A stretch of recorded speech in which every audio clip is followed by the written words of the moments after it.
This is the DJI Mic Mini, and today we are unboxing, testing, and giving my overall thoughts about what I think about it. My first impressions of the box are it's a very sleek design, very similar to that of Apple. A lot of Apple phones obviously have the white box, and the cellophane around the outside, really easy to take off with just a simple slit of a knife. On the front of the box, you have a picture of the microphones itself. This is the dual pack. On the back, you have some basic information about the product itself, and the sides, for the most part, are pretty plain.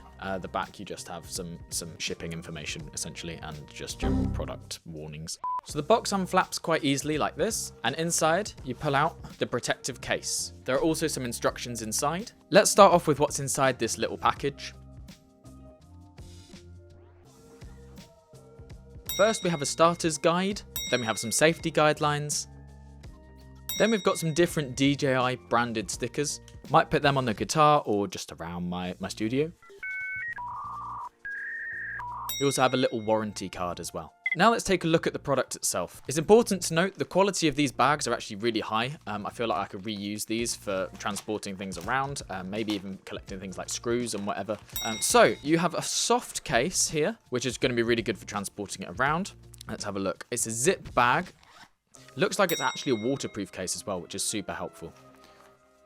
You have this little bag of microphone covers for windier environments. You have an adapter cable to plug it into a camera, one of these little gel packets to make sure no moisture gets in, as well as the microphone case itself. So these are the headphones. You have this little tab that you have to pull off, like that. You've got to push this button, and then you can reveal the headphones. It's important to note it comes with some charge. This allows you to use it right out of the box. The microphones themselves are very small. This is great for a concealed wear and not distracted from what's on the camera.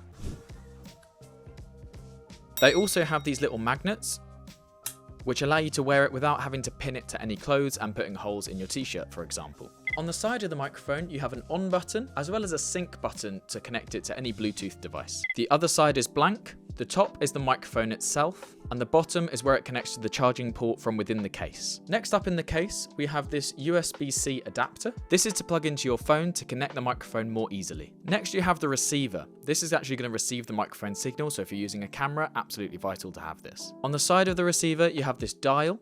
You also have an on button. On the back side, you have a 3.9 aux as well as a sync button. It also clips on to whatever you want it to clip onto for ease of use. Turning this dial gives you the option of different settings. I'll need to read up more about what these settings actually do, but you have three. You have +12, +6, 0, -6, and -12. Don't know what that means, but I'll find out. You also have the second microphone, the same as the first in this setup. That was the unboxing. Now it's time for the test. This is me talking on my Shure SM7B.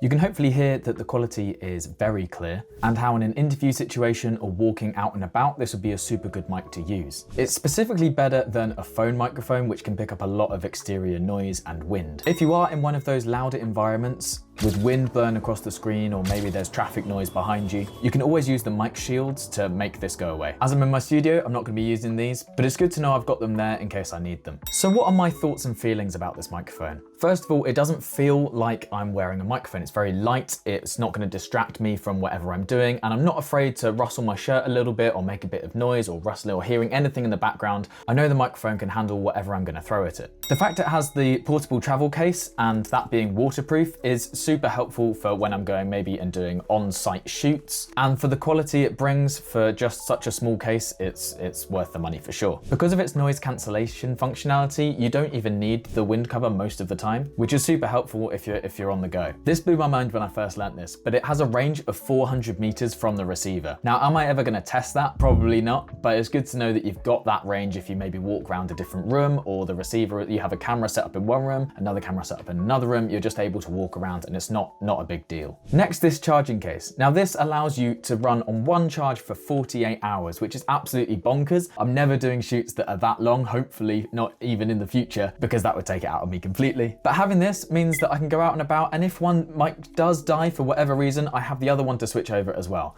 Where that would be a problem is if I'm doing an interview with two people, because quite often on the run shoots are more than one person. But I'm confident I'll be able to get through the day as long as I keep this charging case with me, which fits nice and snug plug inside the carry case. On the receiver itself, you can adjust the gain level. That's what that little knob was. It's plus 6 dB, plus 12 dB, and you've also got -6 and -12 for maybe louder environments. The microphone's going to do its absolute best to hone in on your voice and focus on your voice only. It's really simple to pair to my phone. I'd never done it before, but I did it really simply today. It took me no more than a minute. And realistically, now I know what I'm doing. It's a plug and go type of thing. One restriction I can potentially see is because of these little magnets, I know that unless I keep really good track on where they are, I'm going to lose them for sure. And now I've stuck them together. It's quite difficult to get them apart. There we go. But these I can see myself losing quite easily. So I'm going to put them in the carry case and hope that the magnets don't destroy anything near it. In summary, I'm super looking forward to using this microphone a lot more in videos, maybe doing out and about shoots using Soph in them as well. Let me know if you've got the DJI Mic Mini. Do you prefer using the Mic Mini 2? I haven't had the luxury of using that one yet, but super interested to try it and hear your opinions on it if you use it already. With that being said, if you've enjoyed this video, you like this style and you want to see more, make sure to leave a like and subscribe, and I'll catch you in the next one. Goodbye.